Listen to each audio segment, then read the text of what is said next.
Hey, salut tout le monde, j'espère que vous allez bien. Aujourd'hui ce sera une vidéo manga lecture où je vais vous présenter le manga We Need Kiss qui n'est pas un shoujo mais bel et bien un seinen, pas du tout connu et du coup c'est l'occasion de vous faire découvrir à travers cette vidéo. C'est parti. Alors We Need Kiss est un seinen composé de 3 tomes, donc 1, 2 et 3. Voilà, ça c'est l'intégrale. Et voilà, il n'est pas du tout connu, alors il n'est plus du tout commercialisé, vous ne le trouverez pas à la FNAC, ça c'est sûr, mais il est trouvable en occasion, et même sur Amazon il me semble, même si le tome 1 est un petit peu plus cher que l'autre, je ne sais pas pourquoi. Mais voilà, vous pouvez le trouver sans problème normalement en occasion, et je pense qu'avec un peu de chance vous pouvez trouver l'intégrale. Alors moi l'histoire, je la trouve super bien. En fait c'est tout simplement voilà, un couple voilà, qui forme le parfait couple, le couple idéal, tout le monde les envie, ils sont trop mignons ensemble, ils sont juste parfaits, ils sont trop choux. Et en fait, le gars en fait, c'est apparemment un psychopathe quoi. Il est vachement violent avec les femmes, il a même fait, il est prostitué aussi, enfin il les torture et tout ça. Mais ça c'était dans son passé. En fait maintenant on pense qu'il a replongé et que voilà, il continue à violenter les femmes comme il a fait par le passé. Et on ne sait pas vraiment en fait si c'est lui ou si c'est un imitateur ou si c'est lui qui avait bien fait ça dans le passé. Je pense que vraiment c'est basé sur les apparences sont parfois trompeuses parce que quand on voit les dessins, le personnage, on se dit mais attends, sérieusement donc c'est lui. Voilà. Et puis même les dessins, quand on regarde bien les dessins, on se dit mais attends, comment ça peut être un seinen? Ouais, si, c'est bien. Le tome 1 est plus basé sur la romance, comment il se comporte avec sa copine.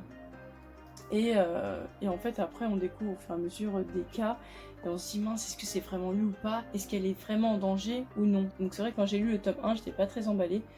Quand j'ai terminé, j'étais en mode, ouais, bon, on sait pas trop où il va en venir l'auteur. Je pense qu'il s'est un peu paumé. C'est à la fois long, un peu à démarrer.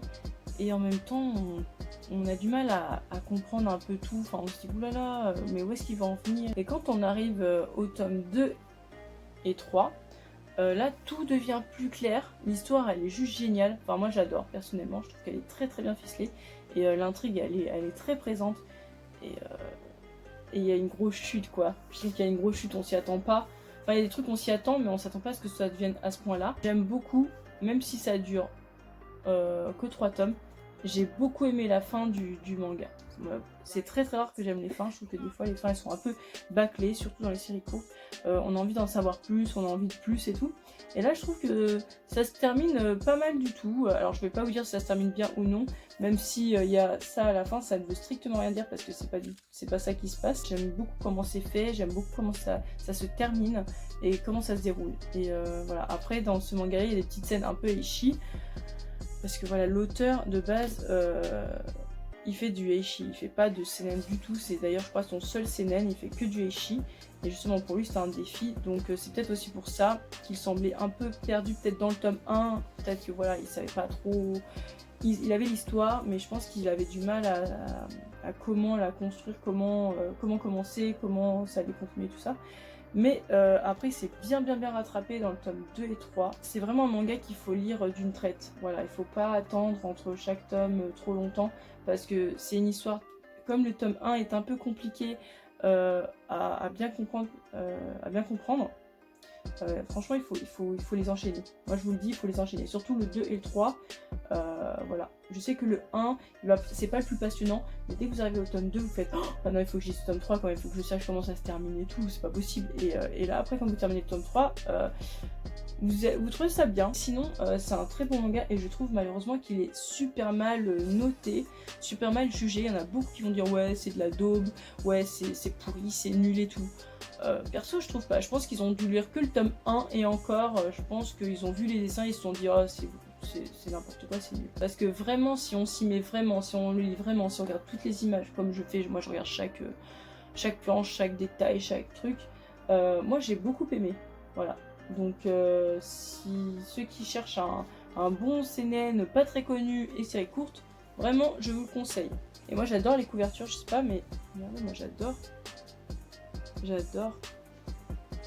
Là on dirait vraiment un shoujo mais pourtant non, je vous promets que c'est vraiment du seinen. Regardez, de toute façon vous voyez bien, hein, moins de 15. Vraiment j'ai beaucoup aimé. Donc je vous le conseille, voilà, je vous le conseille. Si ça vous tente, si vous êtes intrigué, n'hésitez pas, lisez-le, achetez-le, je vous le conseille vraiment, vraiment, vraiment. On arrive à la fin de la vidéo, donc j'espère qu'elle t'aura plu, j'espère que le manga t'aura plu et que te donnera aussi envie de le lire. En tout cas, n'hésite pas à t'abonner et à liker si tu as aimé. On se retrouve pour de prochaines vidéos. Salut!